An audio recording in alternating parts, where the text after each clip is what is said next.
हम लोगों को इंसानों के साथ ट्रीट करने का तरीका आना चाहिए। मतलब हम यदि इंसानों के साथ ठीक तरीके से ट्रीट नहीं कर सकते तो हम प्रशासन करने लायक हैं नहीं। तो मुझे बड़ा दुख होता है कि जब कोई महिला नीचे बैठी है और कोई कहीं बैठी है, कोई कहीं बैठी है और वो सब कुछ बोल नहीं सकते, क्योंकि वो ऐसे डिपेंडेंट हैं हमारे ऊपर कि उनके पास कोई रास्ता ही नहीं है। अभी आप जिन्हें सुन रहे थे वो मध्य प्रदेश के दमोह जिले के कलेक्टर सुधीर कोचर हैं। कलेक्टर साहब निरीक्षण के लिए एक स्वास्थ्य केंद्र पहुंचे थे। जब उन्होंने वहां की स्थिति देखी तो भावुक हो उठे। निरीक्षण के बाद मीडिया से बात करते वक्त उनकी ये संवेदनाएं साफ तौर पर नजर आई। वीडियो 25 जुलाई का है। कलेक्टर साहब इन दिनों औचक निरीक्षण में लगे हुए हैं। निरीक्षण के लिए वो अलग अलग ब्लॉक्स में जा रहे हैं, हर जगह कमियों की जांच कर रहे हैं। जहां भी कमियां नजर आती हैं तो वो उन्हें ठीक करने के निर्देश भी देते हैं। इसी सिलसिले में वो दमोह की तहसील पथरिया में उनका दौरा हुआ। पथरिया सामुदायिक केंद्र में प्रधानमंत्री मातृत्व सुरक्षा अभियान के तहत 25 तारीख को शिविर लगाया गया था। शिविर में हाई रिस्क गर्भवती महिलाओं की ANC यानी एंटीनेटल केयर की जांच होनी थी। ये जांच गर्भवती महिलाओं और उनके गर्भ की फिटनेस को देखने के लिए की जाती है।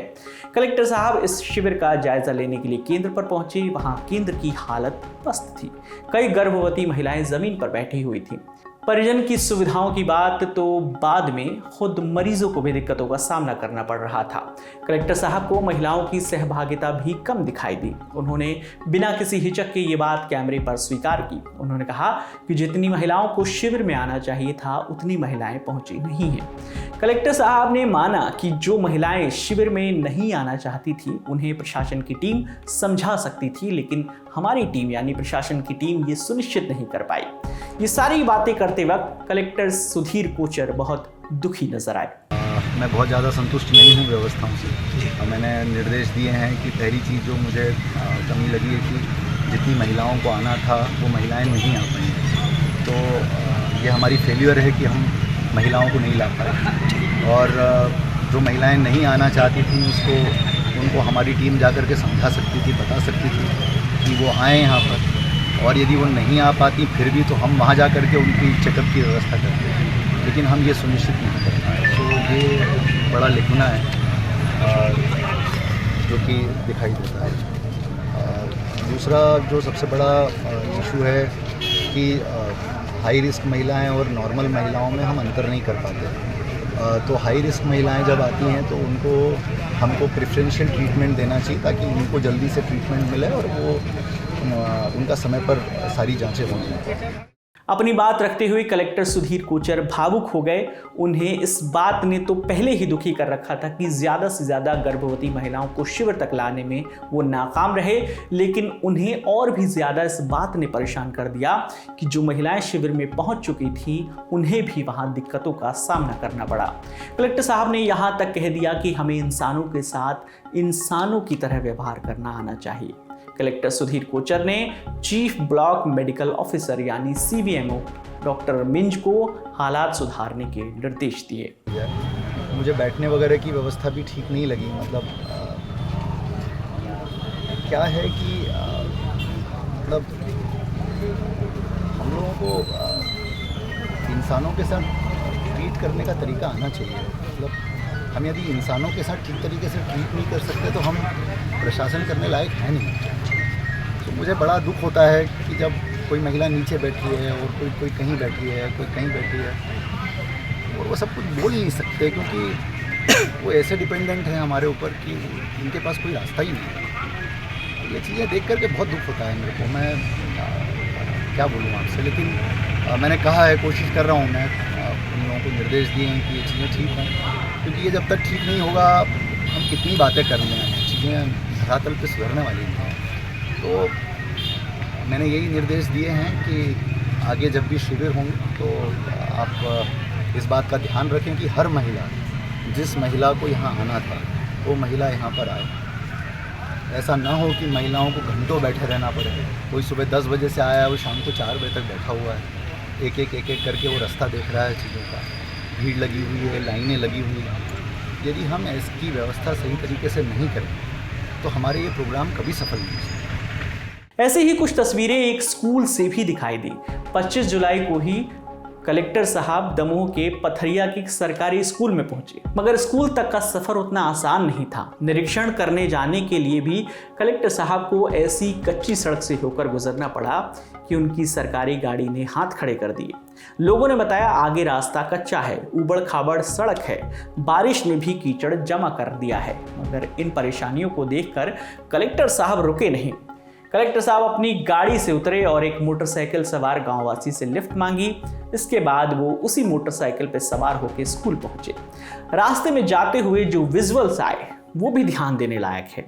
ये सड़क शायद उसी तरह की सड़क है जिनकी कहानियां बताई जाती हैं, फिर उन कहानियों को अतिशयोक्ति मानकर उन पर मीम्स भी बनते हैं।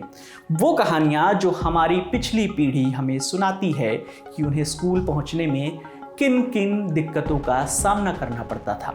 शहर में रहने वाले वैन, गाड़ी, बस में जाने वाले हमारे बचपन के किस्से उन कहानियों को अतिरंजित बताकर उसका उपहास बनाने में जरा भी नहीं झिझकते। लेकिन आज भी स्कूलों तक जाने वाले ऐसे रास्ते बताते हैं कि अपने पापा दादा के मुंह से सुनी संघर्ष की वो बातें शायद सिर्फ कहानियां नहीं, सच्चाई है।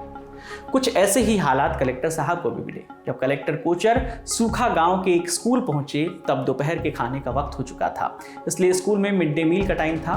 कलेक्टर सुधीर कोचर ने स्कूल में मिलने वाला दोपहर का खाना खाया। खाना उन्हें संतोषजनक लगा।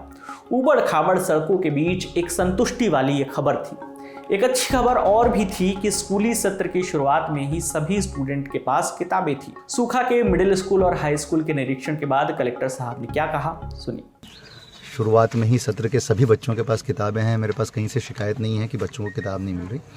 यद्यपि कुछ बच्चे मुझे गणवेश में नहीं दिखे, तो मैंने इन लोगों को निर्देशित किया है कि जिन बच्चों के माता पिता के खाते में गणवेश की राशि नहीं पहुंची है और वो शिकायत कर रहे हैं, उनके खातों में अविलंब राशि पहुंचाई जाए।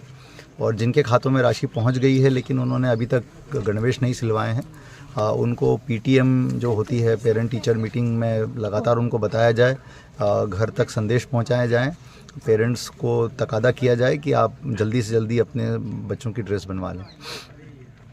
मैंने वहाँ पर मध्याह्न भोजन भी देखा, क्वालिटी मुझे ठीक लगी। स्कूल में आने का रास्ता नहीं है। कई गाँवों के बच्चे यहाँ आते हैं और रास्ता नहीं होने के कारण दो बड़ी समस्याएं खड़ी हो गई हैं। पहला तो एडमिशन कम हो गए हैं स्कूल में, और दूसरा समस्या ये खड़ी हो गई कि जो बच्चे आ भी रहे हैं वो कोई खेतों की मेड़ पे से आ रहा है, कोई पानी में से आ रहा है। तो ऐसी स्थिति में बरसात के मौसम में कई तरह के जोखिम हो जाते हैं और ये बिल्कुल ही उचित स्थिति नहीं है। सो मैंने सीओजी जनपद पंचायत को निर्देश दिए हैं। वो अभी थोड़ी देर बाद इस गाँव में आएंगे।